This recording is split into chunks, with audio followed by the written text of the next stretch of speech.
Hello students, तो आप सभी का स्वागत है आपके अपनी यूट्यूब चैनल सिग्मा 57 पर। तो आज की हमारी क्लास का एक महत्वपूर्ण टॉपिक है। हमने पढ़ा था पिछली कक्षाओं में वैद्युत द्विध्रुव। वैद्युत द्विध्रुव के कारण अक्षीय स्थिति में वैद्युत क्षेत्र की तीव्रता। आज हम पढ़ेंगे निरक्षीय स्थिति में वैद्युत क्षेत्र की तीव्रता।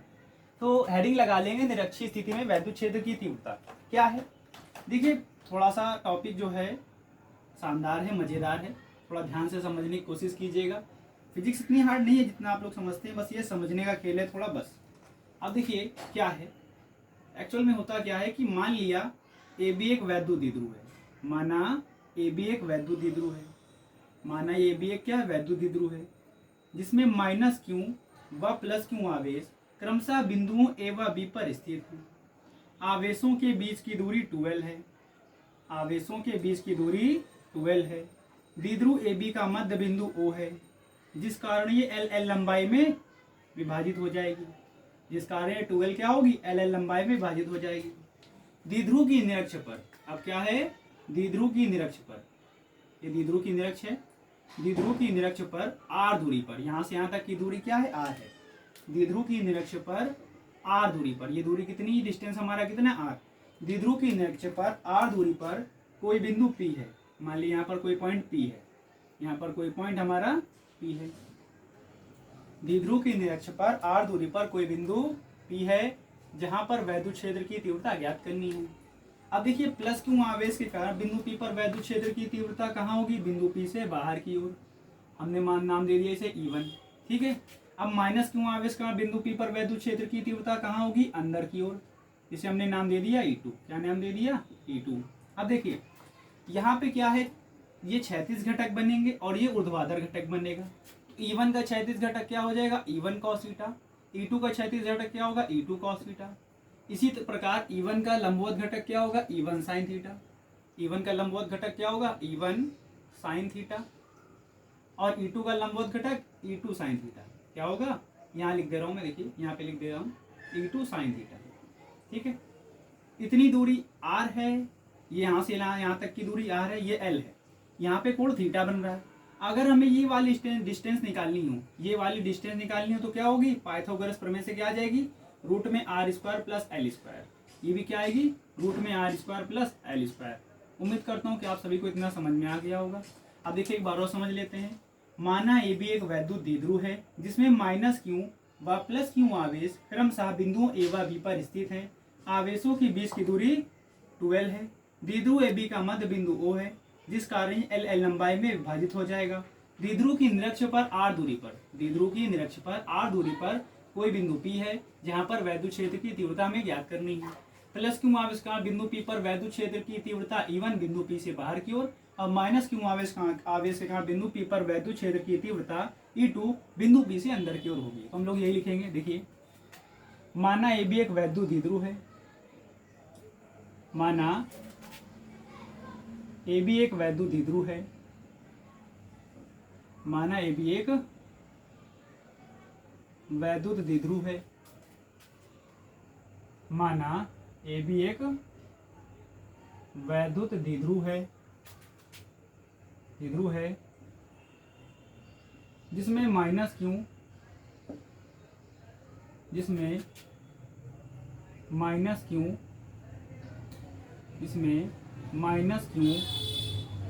व प्लस क्यू आवेश,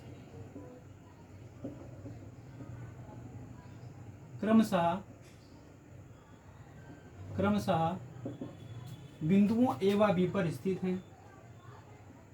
क्रमशः बिंदुओं ए व बी पर स्थित हैं, बिंदुओं ए व बी पर स्थित हैं, ए व बी पर स्थित हैं।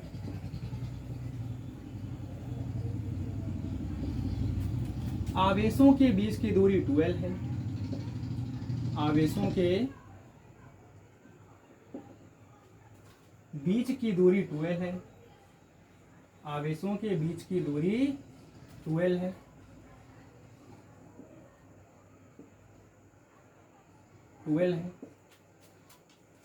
द्विध्रुव ए बी का मध्य बिंदु O है।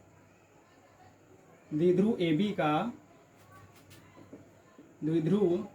ए बी का मध्य बिंदु O है, द्विध्रुव ए बी का मध्य बिंदु O है, मध्य बिंदु O है, कॉमा जिससे द्विध्रुव की निरक्ष पर, जिससे द्विध्रुव की निरक्ष पर, द्विध्रुव की निरक्ष पर स्मॉल आर दूरी पर, स्मॉल आर दूरी पर कोई बिंदु P है, स्मॉल आर दूरी पर कोई बिंदु P है, जहां पर वैद्युत क्षेत्र की तीव्रता ज्ञात करनी है।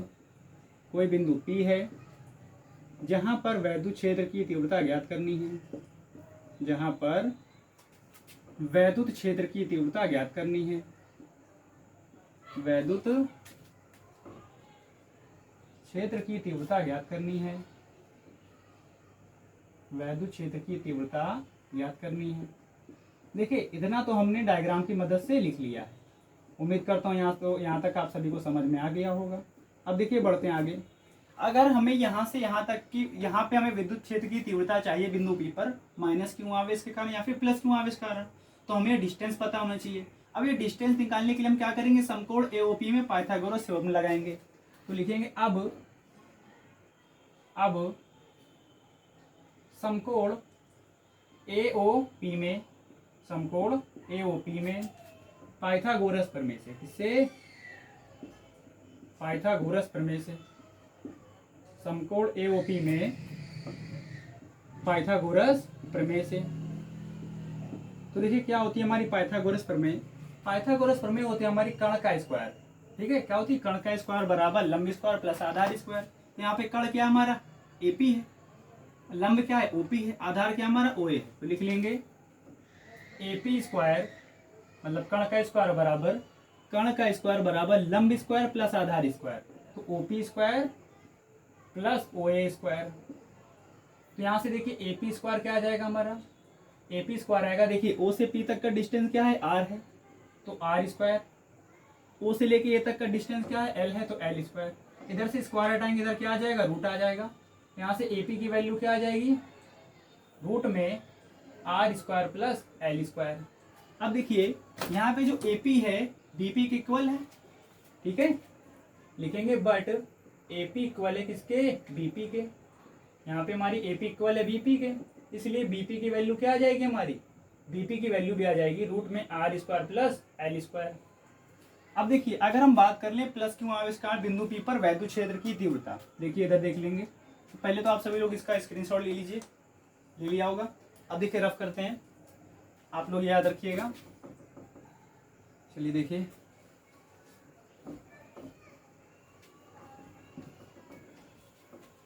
अब देखिए अगर हम प्लस क्यू आवेश कहाँ बिंदु P पर वैद्युत क्षेत्र की तीव्रता ज्ञात करें, तो देखिए क्या करेंगे,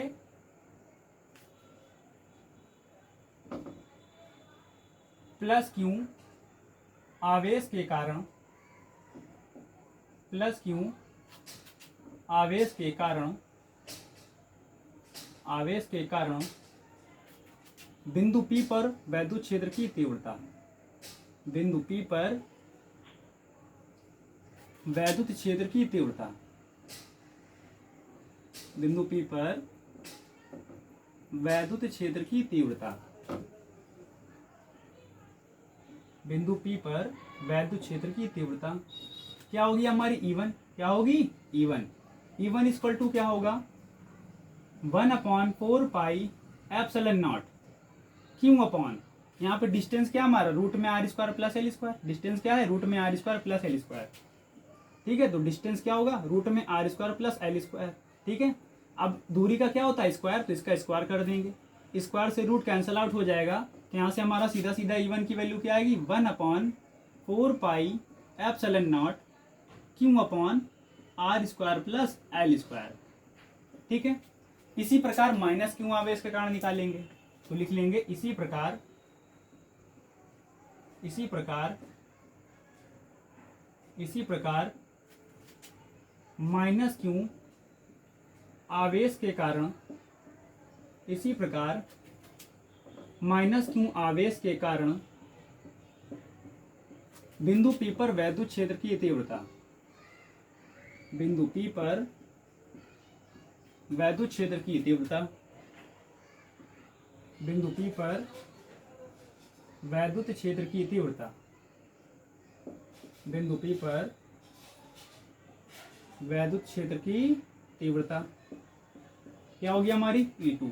क्या होगी E2, हमने माना था E2 क्या होगी 1/4πε0 सेम होगी, ठीक है ना, क्योंकि यहाँ पे भी हमारा डिस्टेंस क्या है रूट में r square plus L square, क्यों अपॉन रूट में r square plus L square का होल स्क्वायर, क्योंकि फॉर्मूला क्या होता है वैद्युत क्षेत्र की तीव्रता का E बराबर 1/4πε0 क्यों अपॉन r स्क्वायर, और यहाँ पे r की जगह क्या है रूट में r square plus L square, तो इसका स्क्वायर करेंगे स्क्वायर से रूट कट जाएगा, तो यहाँ से हमारा E2 की वैल्यू क्या आ जाएगी, E2 की वैल्यू आएगी 1/4πε0 क्यों upon r square plus L square, r square plus L square. अब देखिए यहाँ पे इसके क्षैतिज घटक है और लंबवत घटक है, तो लिखेंगे अब ध्यान समझिएगा।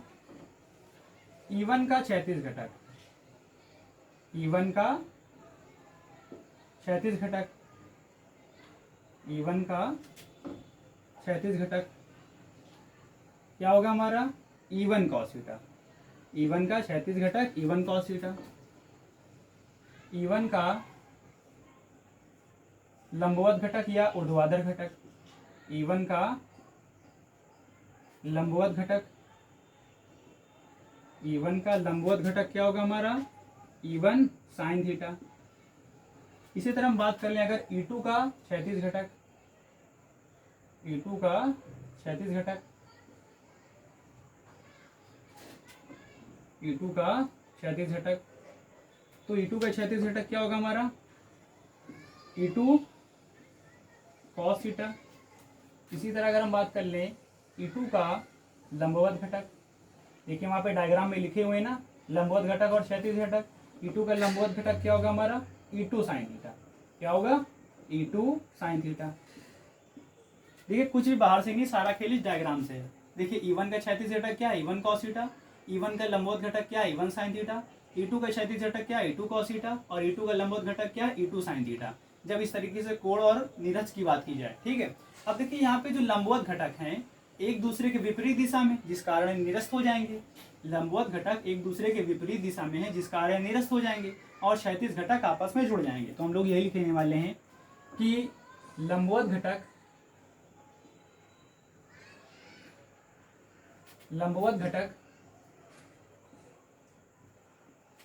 एक दूसरे के विपरीत दिशा में होने के कारण, लंबवत घटक एक दूसरे की विपरीत दिशा में होने के कारण, एक दूसरे की विपरीत दिशा में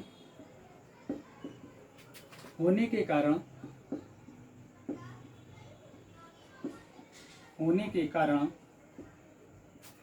निरस्त हो जाएंगे, एक दूसरे की विपरीत दिशा में होने के कारण निरस्त हो जाएंगे, किंतु क्षैतिज घटक जुड़ जाएंगे, हो जाएंगे, किंतु क्षैतिज घटक जुड़ जाएंगे, क्षैतिज घटक क्या होंगे हमारे जुड़ जाएंगे, किंतु क्षैतिज घटक जुड़ जाएंगे।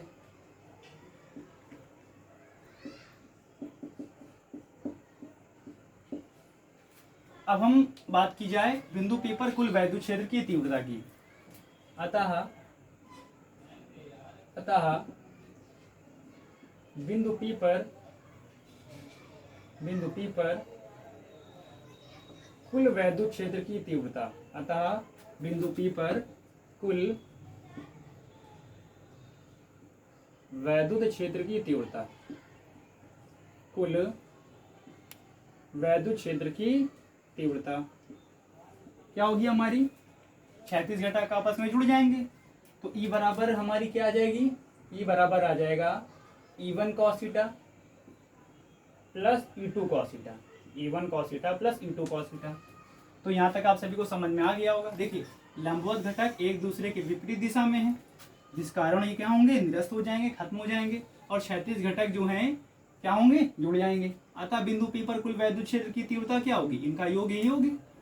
बिंदु पी पर कुल वैद्युत क्षेत्र की तीव्रता क्या होगी, ई बराबर E1 cos theta plus E2 cos theta, इनका योग होगी कि नहीं होगी, तो आपस में जुड़ जाएंगे। तो आप सभी लोग इसका स्क्रीनशॉट ले लीजिए। अब बढ़ते हैं आगे की ओर। आप लोग ये जो समीकरण बनाए हमने, ये वाले E1 E2 याद रखिएगा, ठीक है। चलिए रफ करते हैं, ये वाला समीकरण याद रखेंगे सभी लोग।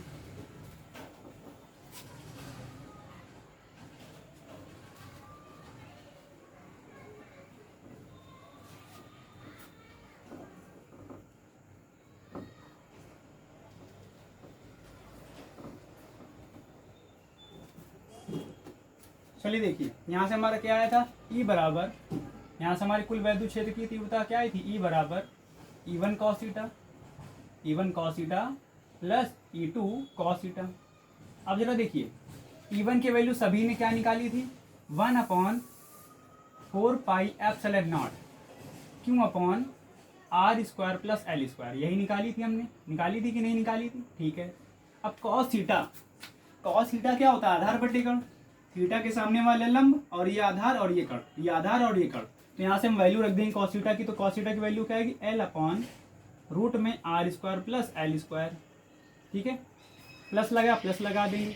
E2 की वैल्यू भी हमने क्या निकाली थी, 1/4 पाई एप्सिलॉन नॉट क्यों upon R square plus L square, और cos थीटा की वैल्यू क्या होगी हमारी, L अपॉन रूट में R square plus L square. अब देखिए, दोनों चीज़ें सेम है और दो बार लिखी हैं, तो 1/4 पाई एप्सिलॉन नॉट को एक बार लिख लेंगे क्योंकि दोनों में एक जैसा है। लेकिन QL और QL क्या हो जाएंगे हमारे, 2QL, QL और QL मिलके क्या बन जाएगा, 2QL। अब देखिए, रूट का मतलब क्या होता है, पावर 1/2, रूट का मतलब क्या होता है, पावर 1/2, और यहाँ पे तो पावर 1 है ही, तो यहाँ पे इनकी पावर क्या आ जाएगी, 1/2। अब देखिए, इसकी पावर क्या है हमारी, 1/2, देखिए इसकी पावर क्या है हमारी, 1/2, तो देखिए 1/2 प्लस 1 बटे में कुछ नहीं, 1 मान लेंगे, एलसीएम लेंगे, 2 आ जाएगा। अब इधर 2 का गुणा, इधर 1 का गुणा, यानी 1 प्लस 2 अर्थात 3/2, 3/2 आ जाएगा। तो इसकी पावर क्या आ जाएगा हमारी, 3/2। अब देखिए, 2QL सभी जानते हैं क्या होता है, P होता है, आप सभी ने वैद्युत द्विध्रुव में पढ़ा था पिछली वीडियोस में, तो 2QL क्या होता है हमारा, P होता है। तो P 2QL को हटा के हम P रख देंगे, ये आ जाएगा रूट में R square plus L square की पावर 3/2, सॉरी रूट में नहीं होगा, क्या होगा, R square plus L square की पावर 3/2। कहाँ से आया, क्योंकि हम सभी जानते हैं वैद्युत द्विध्रुव का द्विध्रुव आघूर्ण P बराबर क्या होता है, 2QL, ठीक है। अब देखिए, यहाँ पे जो L की वैल्यू है, डायग्राम में देखिए जो L की वैल्यू है R की अपेक्षा बहुत छोटी है, तो ये L के मान को खत्म कर देगी, ठीक है। तो यहाँ से सीधा सीधा क्या बनेगा हमारा, यहाँ से हमारे पास सीधा सीधा बनेगा, देखिए, बट जो हमारी L की वैल्यू है R की अपेक्षा बहुत छोटी है, इसलिए यहाँ पे क्या बनेगा हमारा, इसलिए हमारे यहाँ पे बनेगा 1/4 पाई एप्सिलॉन नॉट क्यों अपॉन R स्क्वायर की पावर 3/2, L को गायब कर दिया हमने। अब देखिए, सभी ने एक फॉर्मूला जरूर पढ़ा होगा हम बचपन में कि A की पावर M और उसकी होल पावर N है, तो इसका फॉर्मूला क्या होता है, निकलता है A की पावर M इंटू N, क्या निकलता है, A की पावर M इंटू N। तो हम लोग यहीं पे रख देंगे, हम लोग यहाँ पे यही फॉर्मूला लगाएंगे। देखिए, यहाँ से क्या आएगा, 1/4 पाई एप्सिलॉन नॉट क्यों अपॉन R स्क्वायर, यहाँ पे मल्टीप्लाई करेंगे तो 3/2 मल्टीप्लाई हो जाएगा, 2 से 2 कट जाएगा, तो सीधा सीधा हमारे पास वैद्युत क्षेत्र की तीव्रता का फॉर्मूला क्या आ जाएगा, इज इक्वल टू 1/, सॉरी यहाँ पे क्यों नहीं होगा, यहाँ पे P होगा, मिस्टेक हो गई हम लोगों से, यहाँ पे P होगा, ठीक है, यहाँ पे क्या होगा, P होगा। तो सीधा सीधा फॉर्मूला क्या बनेगा, 1/4 पाई एप्सिलॉन नॉट P/R3, यही हमारे वैद्युत निरक्षीय स्थिति में वैद्युत क्षेत्र की तीव्रता का व्यंजक है। ये हमारा क्या है, निरक्षीय स्थिति में वैद्युत क्षेत्र की तीव्रता का व्यंजक है। उम्मीद करता हूँ कि आप सभी को वीडियो पसंद आ गया होगा। अगर वीडियो पसंद आया तो वीडियो को लाइक कर लीजिए। हाँ, आप सभी लोग इसका स्क्रीनशॉट ले लीजिए। हाँ, अगर आप सभी को वीडियो पसंद आया तो वीडियो को लाइक कीजिए, चैनल को सब्सक्राइब कर लीजिए, क्योंकि तो देखिए भाई, हम लोगों को काफ़ी मेहनत लगती है, एक वीडियो को बनाने में काफ़ी वक्त लग जाता है, और आप लोग हमारा सपोर्ट नहीं कर रहे हैं। तो आप लोग इसी तरह सपोर्ट, अपना प्यार बरसाए रहेंगे, हम भी आपके लिए काफ़ी मेहनत करते रहेंगे, और हर एक पर डे हम आपके लिए कोई ना कोई नई वीडियो अवश्य प्रोवाइड करेंगे।